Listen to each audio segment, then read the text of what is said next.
السلام علیکم ورحمۃ اللہ وبرکاتہ۔ ان الحمد للہ والصلاۃ والسلام علی رسول اللہ، اما بعد۔ محترم ناظرین اکرام اور عزیز طلباء، آج کے درس میں ہم عقیدے کی مشہور کتاب تقویۃ الایمان کا درس شروع کریں گے، اور شروع کرنے سے پہلے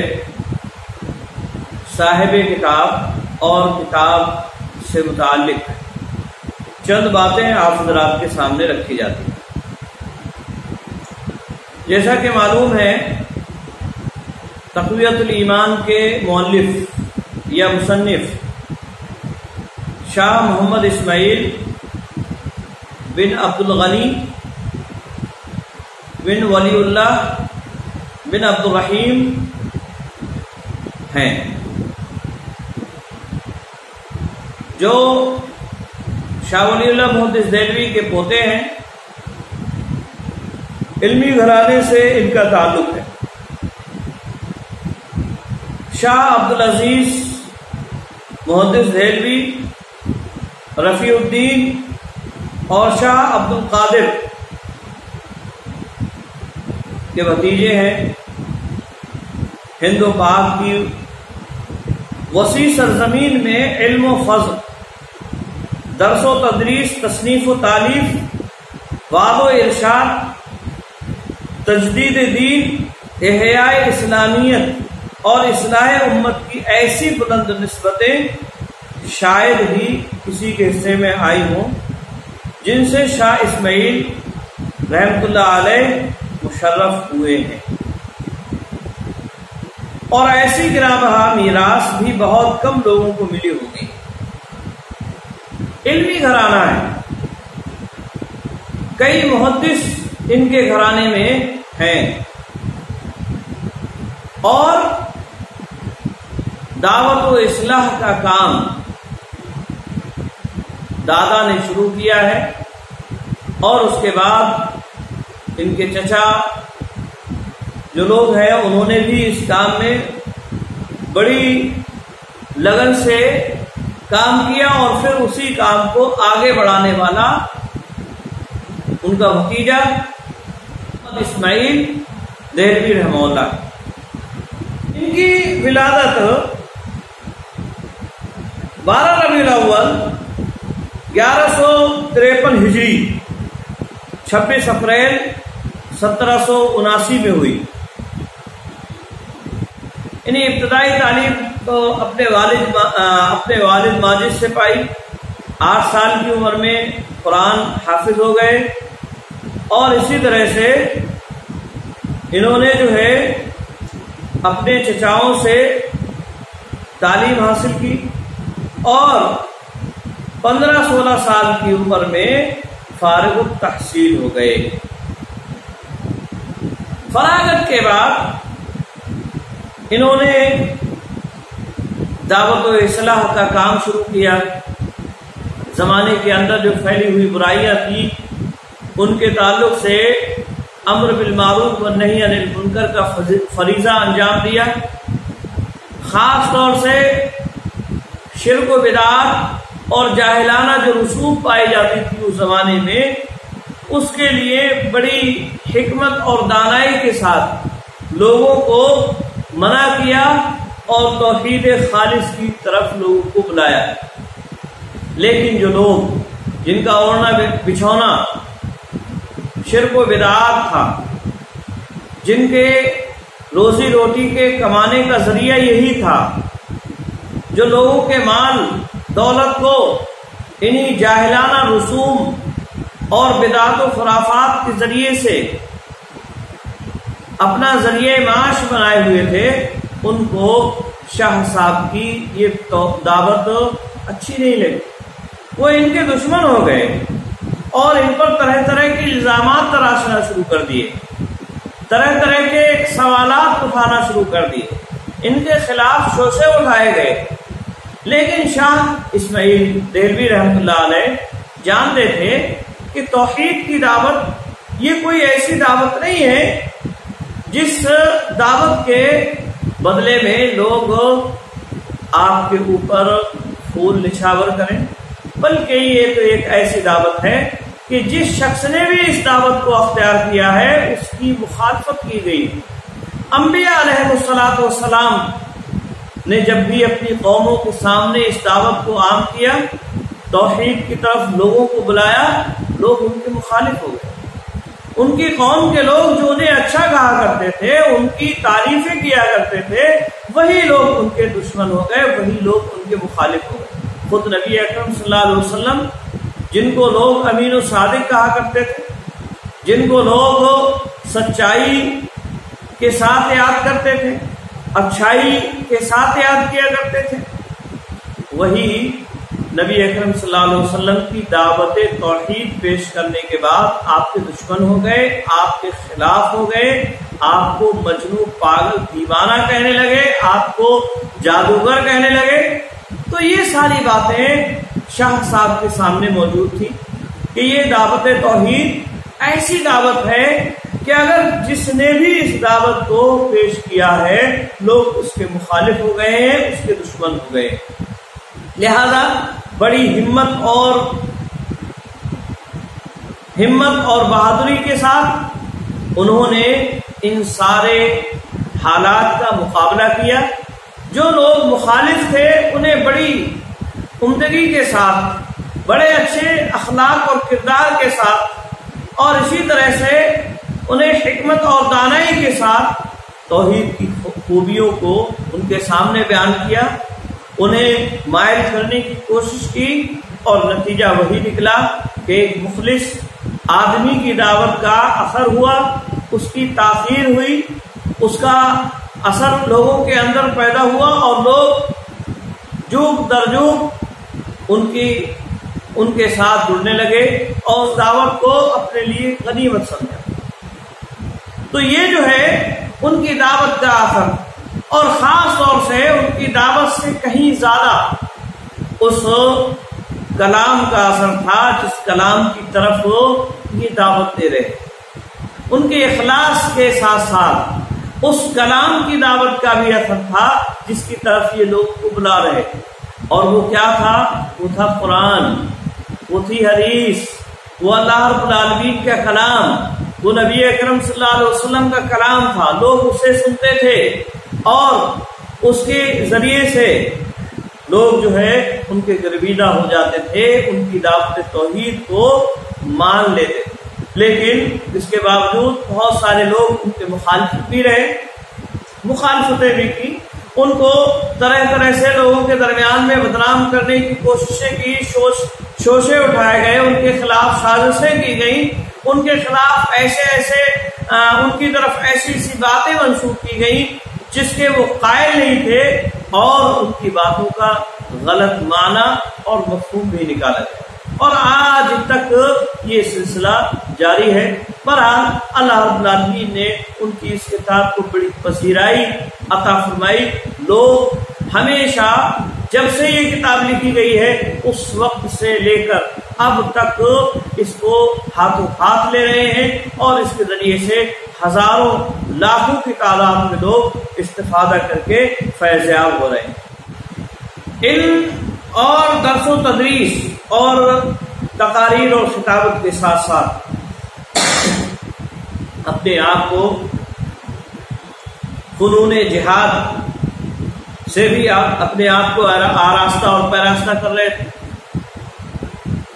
اور ان کے اندر ایک لگن تھی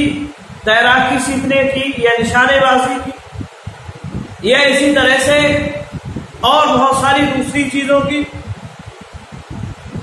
معلوم نہیں کون سا ایسا شعور تھا کہ ایک علمی گھرانے کا فرد، ایک علمی آدمی، ایک ذہین و فطین آدمی ان تمام چیزوں کی طرف مائل بھی تھا، ان تمام چیزوں سے بھی اس کا شغف تھا، اور وہ ایسا شغف تھا بڑھتا ہی چلا جا رہا تھا، کم ہونے کا نام ہی نہیں لے رہا تھا۔ یہ اصل میں ایک غیر شعوری طور سے بات تھی جو انہیں ان تمام چیزوں کی طرف ابھار رہی، کیونکہ یہی وہ آدمی تھا کہ اسے آگے چل کر ایک تحریک کا دل و دماغ بننا تھا۔ تحریک شہیدین جس کا نام بعد میں پڑا، اس کے سرخیل یہ بننے تھے، سردار گویا کے بننے والے تھے۔ اور یہی ہوا کہ ان کے دل میں خاص طور سے سرحد اور پنجاب کی جانب سے جو مسلمانوں پر مظالم کی خبریں آ رہی تھی سکھوں کی جانب سے، سکھ ان پر مظالم جو ڈھا رہے تھے اس کی خبریں آ رہی تھی دہلی میں، جس کے نتیجے میں شاہ صاحب خود دیکھنا چاہتے تھے کہ میں جاؤں اور وہاں دیکھوں کہ کیسے حالات ہیں، اور گئے وہاں کے حالات کو اپنی آنکھوں سے دیکھا اور یہ محسوس کیا کہ یہاں کے مسلمان واقعی اس بات کے مستحق ہیں کہ ان کی مدد کی جائے۔ اور پھر جب آئے تو عبدالحی صاحب کے ہاتھ پر سید احمد شہید کے لیے بیعت تھی، اور ان کی جو تحریک تھی ان میں اس کے ایک رکن بن گئے، اور اس طرح سے سید احمد شہید کی جو تحریک آگے چل کے جس کا نام شہید تحریک شہیدین ہوا، اس کے سرگرم رکن بن گئے۔ اور اس طرح سے دعوت و تبلیغ کرنا شروع کر دیا، لوگوں کے درمیان میں جاتے، اصلاح کا کام کرتے، لوگوں کو شرک و بدعات اور خرافات سے لوگوں کو بچاتے۔ خاص طور سے عبدالحی صاحب یہ خواص کے اندر اور شاہ اسماعیل دہلوی رحمہ اللہ یہ عوام کے اندر بیداری پیدا کرنے کی کوشش کرتے ہیں۔ اسی زمانے میں بعض علماء سو نے حج کے عدم فرض ہونے کا فتویٰ دیا، حالات تھوڑا ناسازگار ہوئے اور وہاں جانے کے لیے تھوڑا خطرات پیدا ہو گئے۔ اس بنیاد پر لوگوں نے کہا کہ حج فرض نہیں ہے، بلکہ یہاں تک بعض لوگوں نے کہا کہ اگر کوئی حج کرنے کے لیے جاتا ہے تو وہ معصیت کا شکار ہوگا۔ شاہ اسماعیل دہلوی رحمۃ اللہ علیہ نے اس فکر کی بھرپور تردید کی، لوگوں کو اس گمراہ فکر سے آگاہ کیا، انہیں بتایا کہ یہ غلط ہے، اور ساتھ ہی ساتھ اس کی تردید کے لیے سید احمد شہید رحمہ اللہ کے ساتھ خود حج کرنے کے لیے بھی گئے، سفر حج پر نکل گئے۔ شوال 1226 ہجری جولائی 1821 میں یہ جو ہے حج کرنے کے لیے گئے سید احمد شہید رحمہ اللہ کے ساتھ، اور اس کے بعد وہاں حج کیا، اور حج کرنے کے بعد جب واپسی ہوئی تو انہوں نے اپنے آپ کو جہاد کے لیے وقف کر لیا، اور خاص طور سے جو سرحدی علاقے تھے پنجاب وغیرہ کے، وہاں مسلمانوں پر جو سکھوں کی جانب سے مظالم ڈھائے جا رہے تھے اس کے لیے مسلمانوں کو تیار کرنا شروع کر دیا۔ اس کے لیے انہوں نے پورے 2 سال دعوت لوگوں کے درمیان میں دی، اور جا بجا مجاہدین کی جماعتیں تیار کی، اور اس کے لیے کوششیں کرنا شروع کر دیا۔ اور اسی طرح سے جنوری 1826 عیسوی کو شاہ صاحب جہاد کے ارادے سے نکل پڑتے ہیں، گھر بار چھوڑ کر جہاد کے ارادے سے نکل پڑتے ہیں، اور پھر انہوں نے جو ہے جہاد کیا۔ جو سکھ مسلمانوں کے خلاف شورشیں کر رہے تھے، انہیں پریشان کر رہے تھے، اس میں بھرپور حصہ لیا، اور نتیجہ یہ نکلا کہ بالا کوٹ کے میدان میں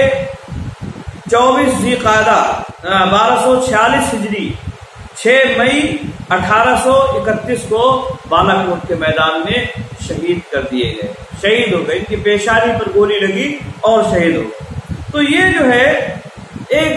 مختصر مختصر سی ان کی روداد زندگی تھی، علمی اعتبار سے ہو یا مجاہدین کے اعتبار سے ہو، ہر اعتبار سے انہوں نے اپنا کردار ادا کیا، اور مسلمانوں کے لیے، ان کی اصلاح کے لیے، ان کے اوپر جو ڈھائے جانے والے مظالم تھے اس کے خلاف بھرپور طریقے سے انہوں نے کوشش کی، اور اسی طرح سے محنت کی۔ کئی کتابیں انہوں نے لکھی، متعدد ان کی تصانیف ہیں، جیسے اصول فقہ میں ایک رسالہ لکھا انہوں نے جو چھپ چکا ہے، اسی طرح سے منطق میں ایک رسالہ جس کا ذکر سر سید احمد خان نے کیا ہے، اسی طرح سے ایضاء الحق الصریح فی احکام المیت الصریح، یہ بھی ان کی ایک کتاب ہے۔ اسی طرح سے منصب امامت، یہ ایک کتاب لکھی انہوں نے۔ تنویر العینین فی اثبات رفع الیدین، یہ ایک کتاب لکھی۔ تو اس طرح سے مختلف کتابیں شاہ اسماعیل دہلوی رحمہ اللہ نے لکھی۔ اسی طرح سے جو مواعظ سید احمد شہید دیا کرتے تھے فارسی زبان میں، ان کا ترجمہ بھی شاہ اسماعیل دہلوی رحمہ اللہ نے کیا اور عبدالحی صاحب دونوں نے کیا، اس کا نام صراط مستقیم رکھا۔ اسی طرح سے تقویۃ الایمان ان کی ایک بہت مشہور کتاب ہے جس کا ہم کریں گے، اور اسی طرح سے یکروسی ایک کتاب ہے، مکاتیب ہیں اور منظومات، ایسے یہ کئی کتابیں انہوں نے لکھی۔ اب آئیے چند باتیں تقویۃ الایمان کے تعلق سے جان لیتے ہیں۔ تقویۃ الایمان یہ پہلی مرتبہ 1243 ہجری میں چھپی تھی۔ سید احمد بریلوی رحمۃ اللہ علیہ اور جماعت مجاہدین کے ہمراہ وطن محبوب سے ہجرت کر کے جا چکے تھے، یعنی جب ہجرت کر کے جا چکے تھے اس موقع پر یہ کتاب چھپی ہے، اور اس وقت کے جو حالات تھے اس کے تعلق سے پہلے بتلایا گیا کہ وہ وقت تھا جس میں شرک، بدعات، خرافات اور اسی طرح سے جاہلانہ رسوم وغیرہ وغیرہ کا زور تھا۔ لوگ پوری طرح سے انہی ساری خرافات میں پڑے ہوئے تھے، اور ایسے موقع پر شاہ صاحب نے تقویۃ الایمان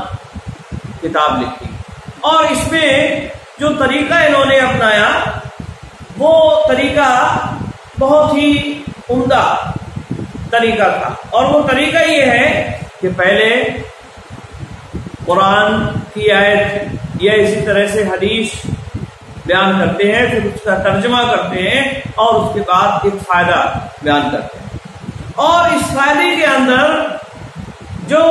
چیزیں اس زمانے میں پھیلی ہوئی تھی ان کی ہلاکت خیزیاں اور ان بدعات خرافات کے بارے میں ذکر کرتے ہیں۔ تو یہ جو ہے کتاب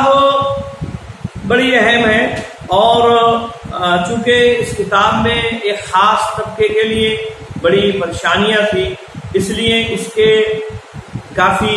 لوگوں نے رد لکھے، اس پر اعتراضات کیے، بے بنیاد باتیں اس کی طرف منسوخ کی گئیں۔ کبھی اسے جو ہے کبھی اس کتاب کو محمد بن عبد الوہاب رحمۃ اللہ علیہ کی کتاب توحید کا ترجمہ ہے، کبھی یہ کہا گیا۔ حالانکہ اگر جو آدمی کتاب التوحید اور تقویۃ الایمان دونوں کو پڑھے گا تو وہ آسانی سے اندازہ لگا سکتا ہے کہ یہ دونوں کتابیں ایک نہیں ہیں، ان کا انداز الگ ہے، طریقہ الگ۔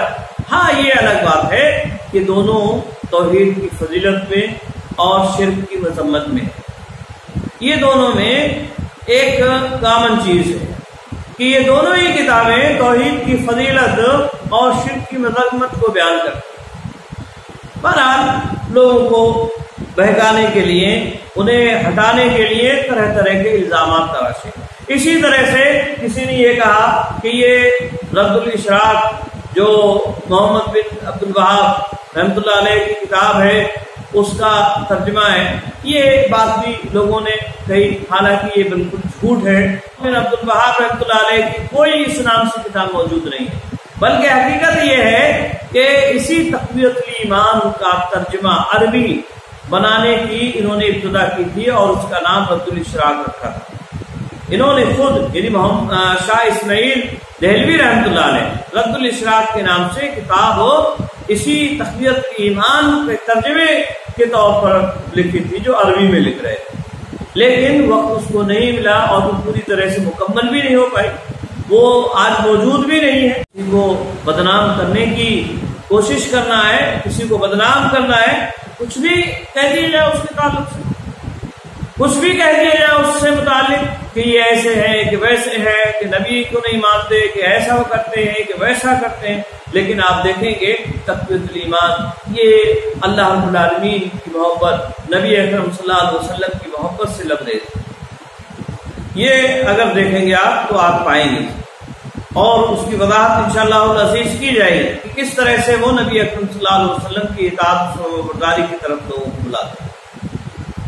کس طرح سے اللہ رب العالمین کی توحید اور اس کی الوہیت اور اس کی ربوبیت کی طرف لوگوں کو بلاتے ہیں۔ تو ایسا آدمی، مخلص آدمی جو کتاب و سنت کی دعوت کو عام کر رہا ہے، امر بالمعروف و نہی عن المنکر کا فریضہ انجام دے رہا ہے، تو یہ تو ایک سنت جاریہ رہی ہے کہ ایسے لوگوں کے لوگ مخالف ہو جاتے ہیں، نبیوں کے مخالف ہو گئے، لہذا جس نے اس دعوت کو عام کیا ہے لوگ اس کے مخالف ہوئے، تو یہ کوئی نئی بات نہیں تھی، ان کے مخالف بھی ہوئے اور ان کے خلاف بھی باتیں بنائی گئی، جیسا کہ اس دعوت میں قدم رکھنے والوں کے ساتھ ہوتا رہا ہے اور آگے بھی یہ طریقہ چلتا رہا۔ بہرحال تقویۃ الایمان ایک بہت ہی عمدہ کتاب ہے جو عقیدے سے متعلق ہے، لیکن یاد رہے یہ کتاب اس زمانے میں لکھی گئی جب اردو اپنے آغوش میں یعنی بالکل ابتدا تھی اردو کی، یہ پروان چڑھ رہی تھی، اس وقت بہت اچھی اردو نہیں تھی، محاورے اور اس طرح کی چیزیں جو بیان کی جا رہی ہیں آج کے زمانے میں جس طرح سے صفائی ستھرائی کے ساتھ ہے، وہ زمانہ نہیں تھا، لہذا ایسی وقت میں یہ کتاب لکھی گئی، لہذا اگر اس میں کوئی محاورہ استعمال کیا جا رہا ہے یا کوئی لفظ استعمال کیا جا رہا ہے تو ہمیں اسی وقت کے معنی اور مفہوم کے اعتبار سے اسے سمجھنا چاہیے، اس پہ اعتراض کرنے کے بجائے اس زمانے کے اندر اس کا معنی اور مفہوم کیا ہے، کیا معنی اور مفہوم لے رہے ہیں اور یہ آدمی کیا اس سے سمجھ رہا ہے، یہ چیز ہمیں اصل میں سمجھنا چاہیے، تب یہ انصاف ہوگا۔ اور اگر کوئی لفظ اس زمانے میں بولا گیا، اس زمانے کے اعتبار سے اس میں آج تبدیلی ہو گئی، تو آج ہم اس تبدیل شدہ لفظ کا وہ معنی ہم لینا شروع کر دیں جو آج کے زمانے میں، تو یہ نہایت ظلم ہوگا، نا انصافی ہوگا۔ تو اس طرح کی بھی باتیں لوگوں نے اس کتاب کے اوپر اعتراض کے طور پر کہی، حالانکہ یہ کوئی ایسی بات نہیں تھی جس سے توہین ہو یا جس سے تنقید لازم ہو۔ تو یہ اصل میں لوگوں کو روکنے کا، اس کتاب سے روکنے کا ایک طریقہ تھا جو لوگوں نے اختیار کیا، لیکن اس کا نتیجہ وہی ہوا جو ہمیشہ سے دعوت توحید کی مخالفت کرنے والوں کے ساتھ ہوا ہے۔ جتنی ہی مخالفتیں کی گئی اسی زور شور کے ساتھ اس کتاب کو پذیرائی ملی، لوگوں نے اسے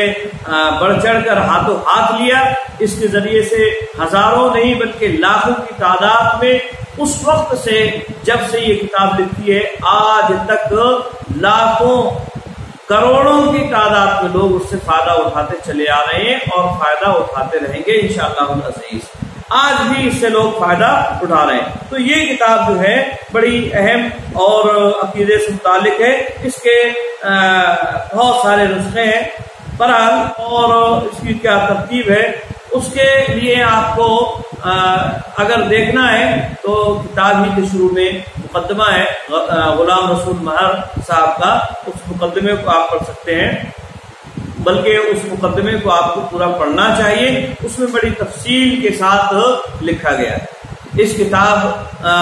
سے متعلق ساری جانکاریاں شاہ اسماعیل دہلوی رحمۃ اللہ علیہ کے تعلق سے ساری جانکاریاں غلام مسعود مہر صاحب نے اپنے اس مقدمے میں بیان کر دی ہیں. اس مقدمے کو آپ کو ضرور دیکھنا چاہیے. اسی طرح سے اور لوگوں نے بھی مقدمے لکھے ہیں، ان کو بھی دیکھنا چاہیے. اور جو اعتراضات لوگوں نے اس کتاب پر کیے تھے، ان اعتراضات کے جواب میں بھی بہت سارے لوگوں نے کام کیا ہے، ان کتابوں کو بھی دیکھنا چاہیے. تو یہ مختصر سی باتیں آپ کے سامنے کتاب اور صاحب کتاب کے تعلق سے رکھی گئی. انشاءاللہ العزیز آئندہ درس میں ہم اس کتاب کو شروع کریں گے. اللہ رب العالمین ہمیں صحیح سمجھ عطا فرمائے. آمین. وآخر دعوانا الحمدللہ رب العالمین. السلام علیکم ورحمۃ اللہ وبرکاتہ.